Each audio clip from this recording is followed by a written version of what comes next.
Comment était votre vie avant de connaître le travail du centre d'accueil? Catastrophique. À tous les niveaux, quel que soit, que j'étais malade, financièrement, santé, toujours en arrêt maladie à mon travail parce que ça ne marchait pas non plus. Sentimentalement parlant, n'en parlons même plus. C'était catastrophique. Mais ça a toujours été, en fait, chaque fois j'avais un moment ça marchait, un moment ça marchait plus. Ça a toujours été, jusqu'à ce que je tombe malade vraiment, suite à la perte d'un enfant que j'ai eu avec le compagnon à l'époque avec qui je vivais. Et par la suite, j'ai eu beaucoup de complications de santé. Donc, je me suis retrouvée avec une hémorragie, un peu comme la femme hémorragique dont on parle dans la Bible. Je me suis retrouvée à saigner du lundi au tous les jours. Pour les médecins, bon, ça passera, on vous a enlevé l'enfant, il faut attendre. Mais au bout de 2 mois, ça passe pas et on saigne comme si on avait tué un animal. Ça, je me suis dit que là, c'est pas normal. Ça veut dire votre vie sur le plan financier, sur le plan sentimental, sur le plan de la santé. En fait, sur tous les domaines, votre vie était anéantie. Tous les domaines, rien ne fonctionnait. Donc, j'avais même programmé de me suicider. J'étais quand même accro un moment aux antidépresseurs. Donc, j'ai dû faire le psychiatre, le psychanalyste, le psychothérapeute. Je crois que j'ai tout consulté, quoi. Et à un moment, je me suis arrêtée parce que j'arrivais même plus. J'étais comme une sorte de légume. J'arrivais même plus ni à réfléchir. Et mes collègues me disaient, est-ce que tu t'es vu? Donc, j'ai décidé d'arrêter. Mais ma vie a empiré. Comment est-ce que vous avez connu le travail du centre d'accueil? Par rapport à tout ce qui m'est arrivé au niveau de ma santé, j'étais partie aux Antilles et ma tante qui est au centre d'accueil, c'était quelqu'un qui était à 100% avec les voyants, les médiums. Elle a décidé de se convertir et lorsqu'elle m'a dit, France-Lise, quand tu retournes chez toi, va au centre d'accueil, ça existe en métropole, cherche. Et comme je dirais, Dieu a fait, ce jour-là, je tombe sous l'émission. À l'époque, c'était l'évêque Victor, il fallait prendre un verre d'eau. C'est la première fois que je tombe sous l'émission, donc j'ai commencé à suivre l'émission, à boire le verre d'eau. Et là, je me suis dit, de toutes les manières, j'ai rien à perdre, je vais me suicider. Il faut que je trouve ce lieu. Donc c'est comme ça que j'ai décidé de venir. Et lorsque vous êtes arrivé, qu'est-ce que vous avez fait ici pour que votre vie puisse changer? Je venais du lundi au dimanche. J'ai fait toutes les chaînes de prière. Je faisais le mardi pour ma santé. Quand j'ai commencé à faire le mardi pour ma santé, j'ai été à la clinique. Le gynéco m'a dit, on doit vous opérer d'urgence. C'est pas bon par rapport à mon problème de sang. Et c'est quand ils ont vu qu'il y avait encore, je pense que c'est un petit bout de fœtus qui est en train de pourrir peut-être dans mon ventre. Et c'est pour ça que j'avais une hémorragie. Il m'a dit, c'est pas bon, on doit vous opérer d'urgence. Et le jour de l'opération, je me rappelle, ils n'arrivaient même pas à me piquer pour mettre l'anesthésie. J'ai dit, mon Dieu, c'est pas normal. Maintenant, aide-moi. Et après, ça s'est bien passé. Quelques temps après, plus de sang. J'avais aussi un problème de sciatique. Plus de sciatique. Et également, j'ai demandé à Dieu, Seigneur, je te donne ma vie, mais enlève-moi de cet appartement. Parce que mon ex-compagnon, lorsqu'il venait, c'était pour m'agresser. Donc, j'allais dormir aussi chez des gens à droite, à gauche. Chaque fois quand il venait, c'était m'agresser à chaque fois. Donc, du coup, j'ai dit, aide-moi, je vais me donner à toi, mais donne-moi une maison, il faut que je sorte de là. Et Dieu a fait, je suis arrivée... je vais dire fin septembre, j'ai fait la campagne en novembre, janvier, j'avais déjà un appartement et 6 mois après, j'avais déjà autre chose. Dieu a fait. Problème de santé, complètement guéri. Mais le plus important, j'étais pas délivrée. J'ai dû faire des campagnes pour ça parce que j'étais pas bien. J'ai demandé à Dieu dans les campagnes, délivre-moi, je veux être bien, je veux recevoir ton esprit, délivre-moi. J'ai fait des campagnes pour ma délivrance, je venais le vendredi, je faisais le dimanche. Dieu, il a fait. Et il continue encore. À travers les chaînes de prière, les campagnes d'Israël, Dieu vous a complètement restauré. Restauré totalement. Même à mon travail, mon niveau 9, puisqu'on a plusieurs hiérarchies, qui me mettaient toujours des bâtons dans les roues. Et c'est elle maintenant qui me donne des dossiers de faveur pour dire, France-Lise, elle est ci, elle est compétente. Donc je suis montée en grade et Dieu fait encore dans mon boulot. Donc je ne peux pas dire que Dieu n'agit pas, il est formidable. Madame France-Lise, vous faites partie de quel centre d'accueil? Centre d'accueil de Paris. Passez une très bonne journée. Merci. Très chers amis, c'est un grand plaisir de vous retrouver dans cette émission aujourd'hui. Et vous savez que notre objectif est toujours le même et il ne changera pas. C'est de vous aider, oui, de vous aider. Nous savons qu'en ce moment, plusieurs personnes traversent des moments extrêmement difficiles. Beaucoup de personnes se sentent seules, désespérées, n'ont personne pour pouvoir les aider. Alors nous nous proposons à vous aider. Je sais que pour beaucoup, vous avez déjà essayé par plusieurs moyens de trouver la solution. Mais malheureusement, vous vous trouvez aujourd'hui dans une grande frustration, ne sachant plus quoi faire, ne sachant plus où vous tourner, ne sachant plus véritablement quelle décision prendre pour votre vie. Et ce qui pousse certains même à baisser les bras. Mais tout à l'heure, nous parlerons plus à ce sujet. J'aimerais en ce moment que vous puissiez regarder cette histoire. C'est l'histoire de Blala Et vous allez voir comment la foi a agi pour lui apporter la paix, pour lui apporter la victoire, pour lui apporter tout simplement la félicité dont elle avait besoin dans sa vie. À tout de suite. Quel est le miracle que Dieu a fait dans votre vie? Voilà, le miracle que Dieu a fait pour moi, c'est par rapport à mon fils qui a souffert d'une entérocolite, une infection intestinale. On l'a opéré, on a fait sortir des intestins. Donc il est resté 5 mois sans manger, sans faire des selles.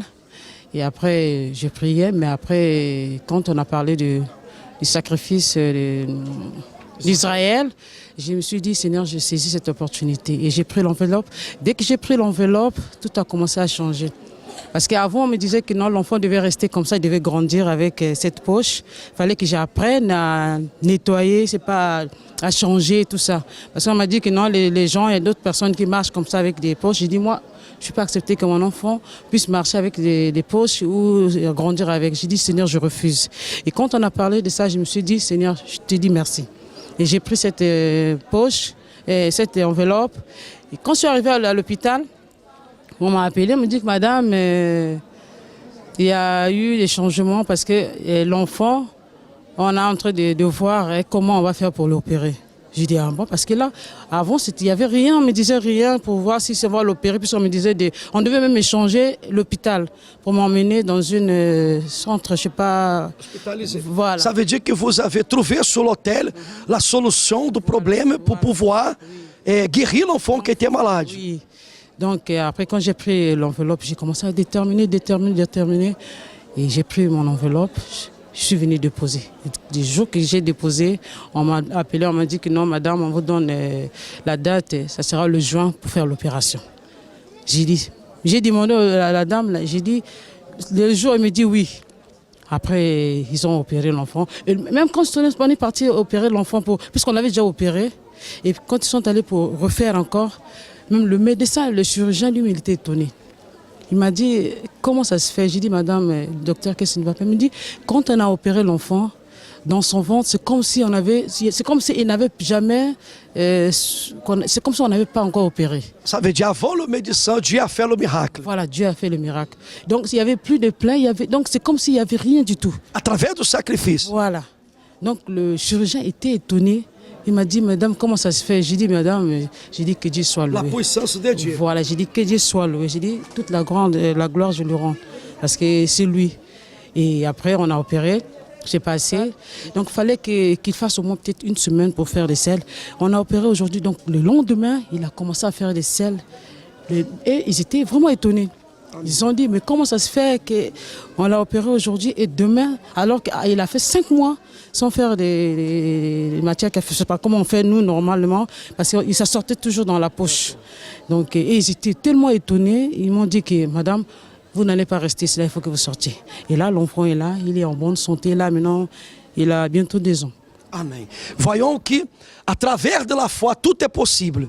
Cette mère, en voyant son fils qui était malade, elle avait trouvé la direction, la révélation que Dieu l'a donnée. Et en déposant, en faisant le sacrifice, l'enfant, il a retrouvé la bonne santé. Et le même Dieu qui a fait ce miracle, il fera aussi pour vous.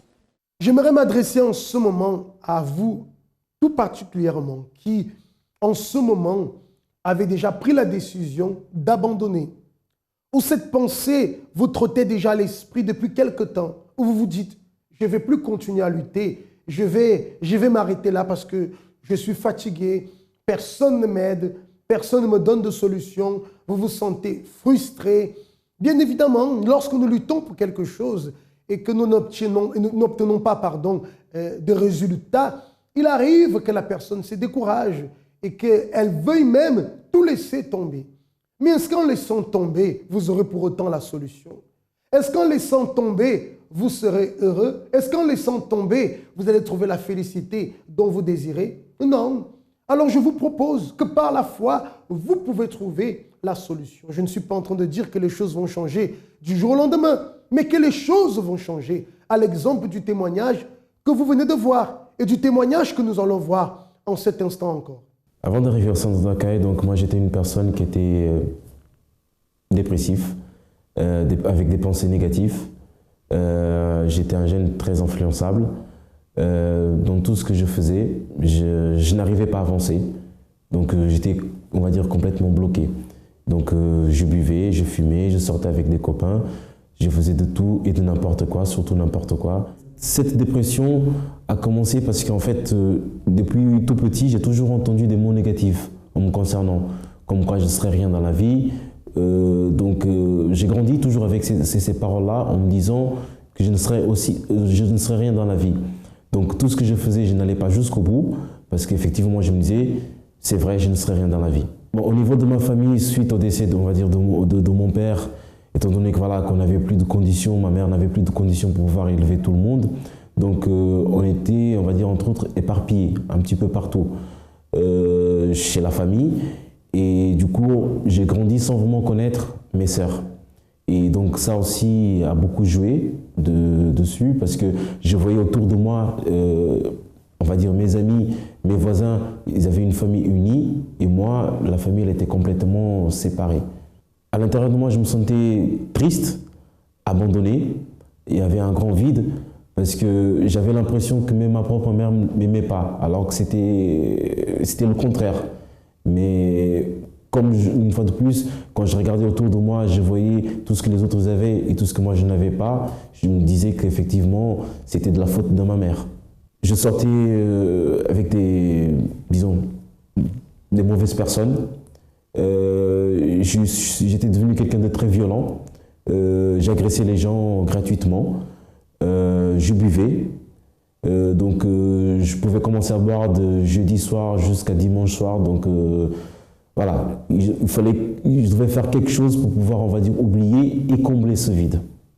Financièrement, donc il n'y avait rien, parce que déjà à l'époque, donc j'étais à l'école, et donc une fois de plus, même au niveau des études, ça n'allait pas, parce que je me disais effectivement, à quoi bon faire des études, à quoi bon d'être là, sachant que demain, je ne serai rien. Le moment le plus difficile dans ma vie, c'est lorsque j'ai regardé autour de moi certains amis, voilà, qui étaient en train de perdre la vie, parce que effectivement, en étant jeune, on se croit immortel. Mais non, et pour moi c'était ça les moments les plus difficiles, mais au lieu de me ressaisir et de dire d'arrêter cette vie, ça me poussait, on va dire, à faire encore, d'être plus dans cette situation. En fait, ça ne me réveillait pas. Et pour moi, voilà, c'était vraiment de voir mes amis partir. Il peut même arriver qu'on finisse par chercher des coupables à notre souffrance, comme c'était le cas d'Andrade, où on commence à accuser « Ah, je souffre à cause d'un tel, je n'avance pas, c'est parce que tel a dit telle chose, parce que tel n'a pas fait ceci, n'a pas fait cela, ou parce que tel a fait ceci, a fait cela qui m'a bloqué. » Enfin, on finit même par chercher des boucs émissaires pour essayer de justifier l'échec, pour essayer de justifier la souffrance. Mais rien de tout cela n'apporte la solution. Même si aujourd'hui on arrive à trouver un coupable, je dirais à mettre un coupable sur notre situation, est-ce que pour autant notre vie va changer? Est-ce que pour autant nous serons heureux? Donc tout cela, excusez-moi, ne sert à rien. Mais par la foi, les choses peuvent changer. Par la foi, cher ami, votre vie peut changer. Donnez-vous une opportunité véritable de lutter par la foi. Donnez-vous cette opportunité de chercher l'aide de celui qui a le pouvoir de vous retirer de cette situation. Quel que soit ce que vous traversez comme situation dans votre vie, il peut vous aider, comme Andrade a été aidé et aujourd'hui, sa vie est totalement restaurée. La même chose peut arriver aussi avec vous. Donc, je connais le centre d'accueil par le biais de ma sœur qui m'avait invité à plusieurs reprises et jusqu'à au jour que j'ai décidé de venir. Arrivé au centre d'accueil, donc une des choses qui m'a marqué, c'était déjà que je ne me suis pas senti jugé, même bien au contraire. Donc j'étais entouré par des ouvriers qui sont venus me voir pour m'inviter à faire partie d'un groupe jeune. Et c'était des choses qu'avant, personne ne portait de l'intérêt envers moi. Et ça, pour moi, déjà, c'était déjà un point positif. Et petit à petit, je commençais aussi à participer dans les chaînes de prière. Je commençais à m'intéresser plus à la parole de Dieu. J'étais vraiment en train de découvrir c'était quoi avoir une alliance avec Dieu, c'était quoi vraiment avec Dieu. Et donc, et par la suite, c'était aussi donc les témoignages de toutes ces personnes dont leur vie donc a été transformée par le biais de la campagne d'Israël, par le biais des propos aussi. Parce que je me souviens, donc, il y avait le témoignage d'une personne qui a commencé du rien. Donc, c'était un SDF. Et par la suite, donc, il est devenu quand même quelqu'un. Et moi, je me sentais comme un SDF dans mon intérieur. Donc, une personne sans rien. Comme il y avait vraiment un vide, donc je n'avais rien. Et à partir de là, donc, je me suis dit, si réellement c'est Dieu, il a donc pu faire transformer la vie de ces personnes, ça veut dire qu'il peut le faire aussi pour ma vie. Et quelques temps après, donc, il y a eu la campagne d'Israël qui est arrivée. Et j'ai vu la campagne d'Israël comme une opportunité. C'était tout au tout. Donc pour moi, il fallait absolument que ça marche.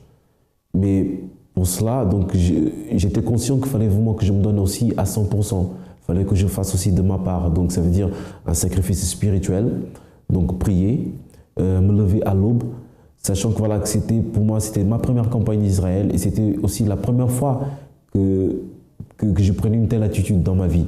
Je ne l'avais jamais fait auparavant. Il y a eu aussi le sacrifice physique, donc il fallait jeûner. Ça aussi, voilà, c'était nouveau pour moi. J'étais vraiment en train de découvrir et c'était pas facile. C'était vraiment pas facile. Mais j'ai fini par le faire. Pourquoi? Parce que je me disais que soit ça, soit ma vie elle allait continuer comme ça. Et par la suite, donc, il y a eu donc le sacrifice matériel, financier. À l'époque, j'étais à l'école, donc j'avais rien, mais j'ai tout fait pour pouvoir, on va dire, construire mon sacrifice. C'est-à-dire, donc, j'ai vendu des objets qui avaient une certaine valeur pour moi, pour pouvoir, on va dire, apporter le meilleur aussi de ce sacrifice, parce que j'attendais quelque chose de bon, de meilleur de Dieu, donc j'étais conscient qu'il fallait que moi aussi je donne de mon meilleur. Donc c'est comme ça, voilà, que je me suis lancé dans ma première campagne d'Israël.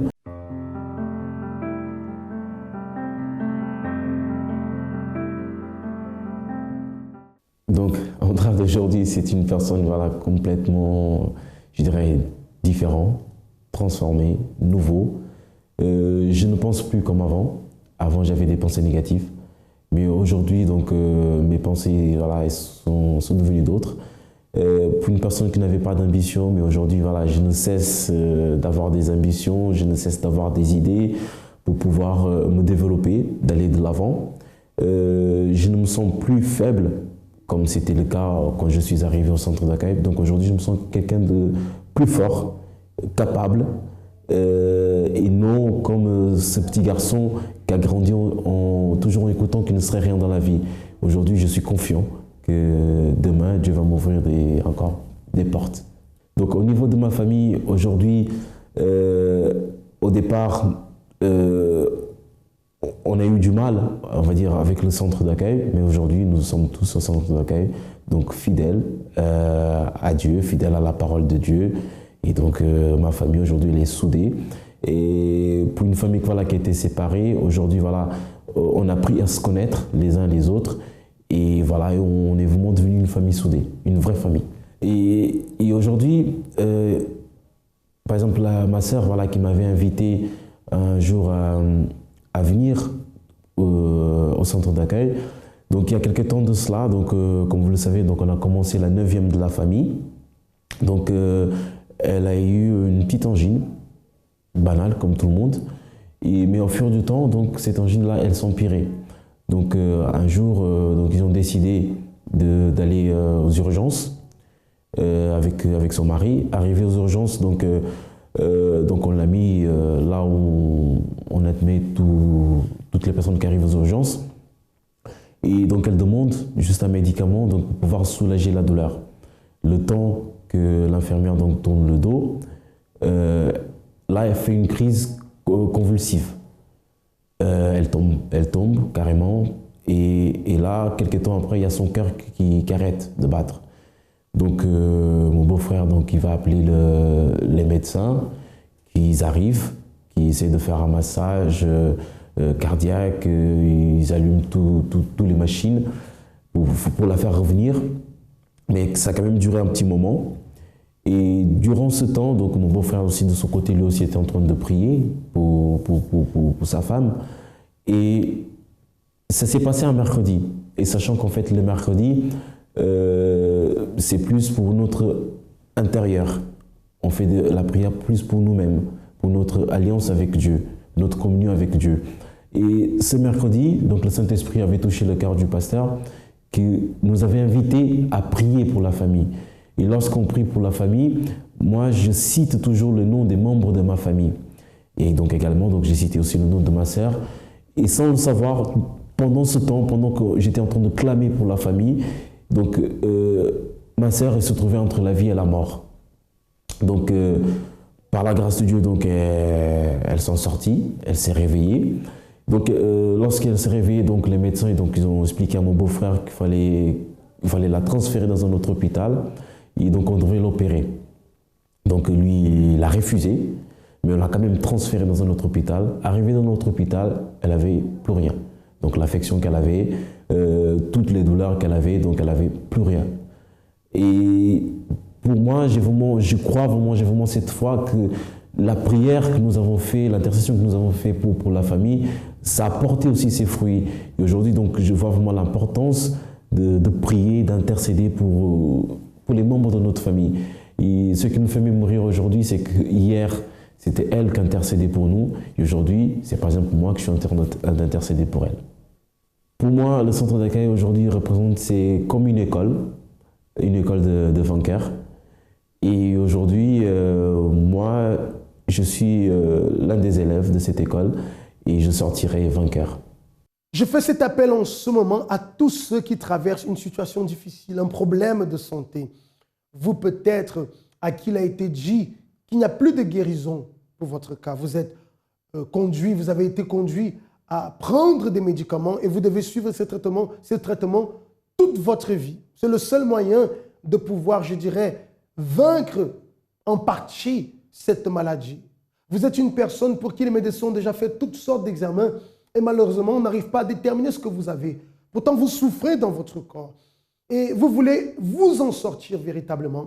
Alors sachez qu'aujourd'hui, dans tous les centres d'accueil, nous prions en faveur de la santé, en faveur de la réhabilitation physique, parce que nous croyons que par la foi, tout est possible. Vous pouvez entrer en contact avec nous et aujourd'hui même, vous allez venir si vous le désirez et vous allez participer dans l'une de nos réunions d'orientation et nous allons prier, nous allons déterminer selon la promesse de Dieu la restauration de votre santé, très cher ami. Donc tous les centres d'accueil, entrez en contact avec nous pour savoir quel est le centre d'accueil le plus proche de chez vous. Sachez qu'une nouvelle vie vous attend si vous croyez.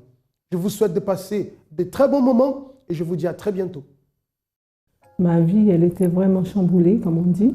Elle était par terre. J'étais vraiment dans le fond. Et je ne pouvais pas m'en sortir du tout. J'ai rencontré pas mal de problèmes familiaux. C'est-à-dire que ma fille, elle a été violée par mon compagnon.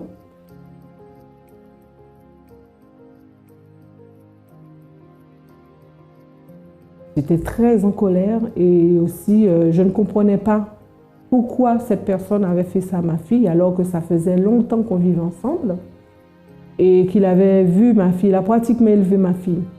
Et donc j'ai eu très mal, j'ai même eu envie de tuer cette personne. Parce que franchement, c'est dur, c'est douloureux de faire ça à un enfant de 12 ans. J'étais très en colère parce que je ne comprenais pas pourquoi c'était arrivé et pourquoi je n'ai pas vu, pourquoi elle ne m'a pas dit. J'ai eu plein de problèmes, les tribunaux, le juge des enfants et la cour d'assises où s'est passé justement ce procès. Donc j'ai grossi énormément, j'avais plein de problèmes de santé. Je prenais des antidépresseurs, je prenais aussi des médicaments pour la douleur. Et aussi, à cause de ce poids, justement, je boitais, donc j'étais obligée d'utiliser une canne pour pouvoir marcher. Donc ma vie, elle était vraiment catastrophique. Alors le juge des enfants, ils m'ont enlevé ma fille, ils l'ont placée dans un foyer. Je n'avais pas le droit de la voir tant qu'ils n'avaient pas instruit la fille. Donc je suis restée un moment à ne pas voir ma fille. C'est la seule fille que j'ai. Et donc à cause de tout ça, j'ai essayé de me suicider. Par les médicaments, On m'a transportée à l'hôpital. Et ensuite, j'ai failli me jeter aussi sous un train. C'est une amie qui m'a retenue. Le moment le plus difficile, c'est quand ma fille m'a été enlevée directement. Ça a été très dur, mais aussi le fait de m'accuser alors que je n'étais pas au courant de ce qui se passait. J'ai connu le centre d'accueil par l'intermédiaire d'une amie qui m'a amenée. Et il y avait beaucoup de monde ce jour-là, c'était un dimanche. Quand je suis arrivée, je pleurais beaucoup. Le pasteur m'a dit, vous avez assez pleuré maintenant, séchez vos larmes, ça ne résoudra rien pour vous. J'ai participé à la campagne d'Israël parce que je voulais m'en sortir. Je voulais m'en sortir de toute cette situation, de tout ce noir où j'étais, où ma vie n'avançait pas. Je voulais m'en sortir. Ça a été difficile pour moi de pardonner. Ça a été très difficile parce que je n'arrivais pas à le faire. C'est nécessaire de demander pardon pour pouvoir connaître Dieu, pour pouvoir avoir son esprit et pour pouvoir justement aller de l'avant. Ah, ma vie, elle est vraiment complètement bien. Déjà, je suis guérie. J'ai perdu plus de 52 kilos. Et aussi, mes enfants, ils sont bien. Ma fille m'a été rendue et tout marche bien pour moi. J'ai eu ma guérison en faisant les chaînes de prière, en faisant la campagne d'Israël pour ma santé. J'ai été guérie, j'ai jeté tous les médicaments que j'avais, antidépresseurs, antidouleurs et tout anti-inflammatoire. J'ai tout jeté, même les anticoagulants. Et donc, après cela, tout a été rétabli, toute ma santé. Alors, j'ai eu gain de cause au niveau des tribunaux. J'ai eu gain de cause pour ma fille. Elle est rentrée à la maison alors qu'il ne voulait pas du tout, mais elle est rentrée à la maison. J'ai déterminé cela. Et pour qu'elle puisse rentrer à la maison, j'ai dû déménager, ne pas rester dans l'ancien logement. Donc, la campagne d'Israël aussi a aidé pour ça. Et j'ai pu aussi avoir gain de cause au tribunal civil. Donc, j'ai pu avoir des dommages et intérêts. Ma vie a été changée parce qu'avant, je ne pouvais pas aller au travail parce que j'étais malade. Je ne pouvais rien faire. Et maintenant, ma vie a changé. Et maintenant, j'ai un autre objectif dans ma vie qui est de faire par moi-même, d'avoir mon propre entreprise. Mes enfants, ils sont très unis et ils s'entendent très très bien. Par rapport à moi aussi, mes enfants, ils sont plus proches de moi. Et ils ont été aussi bénis parce que j'ai un fils qui n'avait pas d'appartement, qui a trouvé un appartement à la suite d'une campagne d'Israël que j'ai fait. Et spirituellement, ça va mieux pour lui aussi. Il n'y a pas de suicide, j'ai envie de vivre, j'ai envie d'aider mon prochain, j'ai envie de faire plus avec Dieu. J'ai envie de plein de choses, j'ai plein de projets aussi. Le centre d'accueil pour moi représente tout.